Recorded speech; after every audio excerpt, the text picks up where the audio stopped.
Ce vendredi 5 mai, Stéphane Bern s'est confié pendant l'émission Culture Média à propos de son appréhension à l'approche du couronnement de Charles III. En effet, il commentera la cérémonie demain sur France 2 dès 9h20. Les yeux du monde entier seront rivés ce samedi 6 mai sur l'abbaye de Westminster à Londres. En effet, après le décès de la reine Elisabeth II le 8 septembre 2022 à l'âge de 96 ans, son fils, Charles, a hérité à son tour du trône. Il sera couronné demain après plusieurs mois de préparation intense devant plusieurs milliers d'invités triés sur le volet pour cette cérémonie qui sera regardée par des centaines de millions de téléspectateurs aux quatre coins du globe. Pour cette occasion exceptionnelle, le prince Harry a accepté de faire le déplacement malgré les tensions importantes entre sa famille et sa compagne Meghan Markle, qui restera de son côté aux États-Unis avec leurs deux enfants. Je vais essayer d'en profiter aujourd'hui. Ce samedi 6 mai, le prince Charles, 74 ans, deviendra officiellement le roi Charles III, le 40e monarque du Royaume-Uni et des autres pays du Commonwealth. Et cet événement, un célèbre Français bien connu des téléspectateurs ne le manquerait pour rien au monde.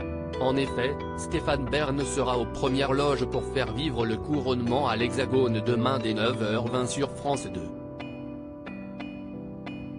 Il s'est d'ailleurs préparé d'arrache-pied pour divertir le public pendant cette journée dédiée à la famille royale. Il a d'ailleurs exprimé son impatience lors d'un entretien au micro de Philippe Vandel dans l'émission Culture Média sur Europe 1. Je n'ai pas connu le couronnement il y a 70 ans, je n'en verrai peut-être plus d'autres en Angleterre avant la fin de ma vie, donc je vais essayer d'en profiter aujourd'hui, a-t-il affirmé. Je répète depuis 30 ans pour cet événement.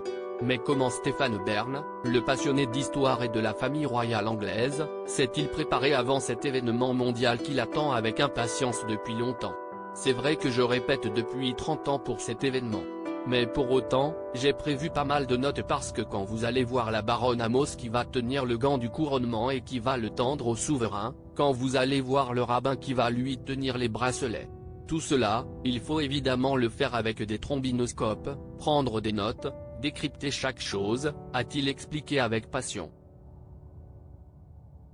Avant de conclure, au fond, ce qui fait la différence pendant ces cérémonies, c'est qu'il faut absolument donner le sens des choses, décrypter ce que les gens voient à l'écran.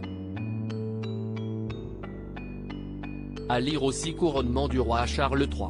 Stéphane Bern donne son avis tranché sur l'absence de Meghan Markle.